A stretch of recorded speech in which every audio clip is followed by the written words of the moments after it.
A new day, a new horror story, y'all. You know the deal. I mean, how many things have we seen when it comes to ICE that are just flat out demonic? They deported a 2-year-old, a 4-year-old, a 6-year-old. The 4-year-old had cancer, by the way. This was an American citizen, too, might I add. An American citizen, 4-year-old with cancer, deported with no medicine. Just nightmare. You have a woman who had just given birth was arrested by ICE agents. You have ICE agents going into courthouses after a court case against an immigrant was dismissed, and they, with masks on their face and no badge, they black bag the immigrant and take them, right? You've had 288 people sent to a concentration camp in El Salvador with no hearing and no due process. I mean, you guys know, what we're witnessing, this is truly Gestapo stuff. This is truly Nazi stuff. And if you don't see it at this point, it's because you don't want to fucking see it. Well, we got another horror story to talk about. U.S. citizen with real ID handcuffed and held in immigration raid before being released. The man told Telemundo that authorities took his ID from his wallet and told him it was fake before handcuffing him. A U.S.-born citizen who was wrestled into the dirt, handcuffed and detained in a vehicle as part of an immigration raid, had a real ID on him that was dismissed as fake, the man's cousin said Friday. Video of the arrest showed authorities grabbing Leonardo Garcia Venegas, 25, while at a job site in Foley, Alabama on Wednesday and bending his arms behind him. Someone off camera can be heard yelling, "He's a citizen." Garcia told Telemundo that authorities took his ID from his wallet and told him it was a fake before handcuffing him. Real ID is the identification U.S. citizens are required by law to have in order to travel through airports and enter federal buildings. It is considered a higher security form of identification. Quote, apparently a real ID is not valid anymore. He has a real ID, his cousin Sheila Venegas said. We all made sure we have the real ID and went through the protocols the administration is asking for. He has his real ID, and then they see him, and I guess because his English isn't fluent and or because he's brown, it's fake. It's not real. Garcia had told Telemundo that they grabbed me real bad, and the handcuffs were placed very hard on him. Garcia said he was released from the vehicle where he was held after he gave the arresting officers his social security number, which showed he is a U.S. citizen.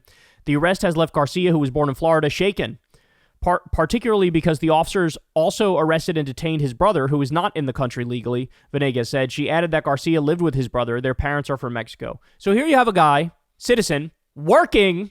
They rough his ass up, put the handcuffs on him, tell him his ID is fake. Gee, I wonder what issue the ICE agent had with this guy. I wonder what issue. I think the sister said it, or the cousin said it exactly right. That, oh, well, he's got brown skin and his English isn't perfectly fluent. So, are they really a citizen? Do they really count as a citizen? Well, no, not in the eyes of a Trumpist ethno-stater and white nationalist. No, they don't give a fuck. By the way, they do have video of this, and we're about to watch it here. Hey, that's illegal. Man, he's not even doing that. He's a citizen, bro. So here, one more time. We'll play it one more time. That's illegal. Man, he's not even doing that. He's a citizen, bro. ICE tried to call this article fake news from, what was it, NBC, I believe. And you ready for this? So they weren't saying, oh, none of this stuff is true. They were saying he was trying to make it so they wouldn't arrest his undocumented immigrant brother. So that's not what we call fake news. That's called you are validating and verifying everything the article says. So you're not saying, oh, we didn't rough him up. You're not saying, oh, we didn't say his ID isn't fake. You're conceding all that stuff is real. The issue you had with him is he dared to try to speak up on behalf of somebody else, which, by the way, we don't even know. Does the brother have a criminal record? Right? They never mentioned it. Does he? Because remember, Trump, a lot of his voters thought, oh, they're just going to go after people that are undocumented immigrants and they're violent criminals, right? But no, they've also gone after people who are undocumented immigrants and not violent criminals and not criminals at all. And they've gone after some people who hold fucking green cards and are permanent residents. As you can see here, they go after plenty of people who are citizens. Like, it really is not, there is no hierarchy, there is no order, there is no logic or rationale. He's unleashed the Gestapo on the country, and he's told them, you have a quota of 1,200 people that ICE has to round up every single fucking day. Well, if you have a quota of 1,200 people, of course they're going to be taking a lot of people who are not criminals. Of course, you blow through the criminals in like a week if you do that. And so what they're doing is harassing innocent people fucking relentlessly. Breaking, a federal judge has ordered the Trump administration to facilitate the return of OCG, an immigrant deported without a credible fear assessment to Mexico, where he had previously been raped and targeted for being gay. So now they're taking people who are legitimate refugees, who were seeking asylum in this country. They're taking those people and sending them back, potentially to be tortured, potentially to be killed. I mean, what a nightmare scenario. He had been raped and targeted for being gay, and they're just sending him right back. This is beyond a lawless regime, bro. This is beyond. I got another one for you. Ready? This was on PBS NewsHour. Listen to what happened to this guy. But you were detained for nearly 2 months. Mm-hmm. Tell me about that experience. I was teaching my class that day, and when I reached my home, I saw an unmarked car driving dangerously, was about to hit me. And then when I was about to reach my door, they just blocked me, and this guy with masked, he was masked, and he jumped out of the car as if he was some militia and asked me, am I brother? I said, yes. And next thing he said was, I was under arrest. I was devastated. I was terrified. And you were detained in a facility in Virginia, then Louisiana, and then finally in Texas. And some of those transfers happened in the middle of the night, allegedly because of overcrowding. They just kidnapped me and disappeared me and was pushing me from one detention center to other. My hands, my waist, my body was chained, shackled, and treating me like an animal, dehumanizing me in every possible way. I was feeling humiliated, and ultimately, when I reached Texas, it was a very extremely overcrowded place. Mafez, as Butter said, he was arrested outside of your home. What was the first night like after he was arrested? So that night was a terrifying night for me. I remember myself, I slept behind the door. I was afraid that someone will come and pick up my children and take them away from me like they did for Badr. So it was terrifying. I was crying because the ceasefire ends in Gaza and the war started again.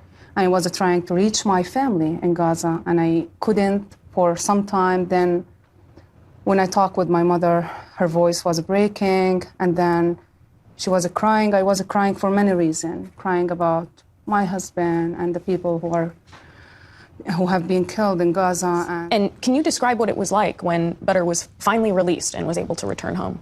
The moment I saw him, the soul returned to my body. And that moment, it wasn't the moment for me. It is the moment for hundreds of supporters who was with me that moment. They were chanting on his name, 1, 2, 3, Badr is free. They share with us this joy. I was proud to be his wife and the mother of his children.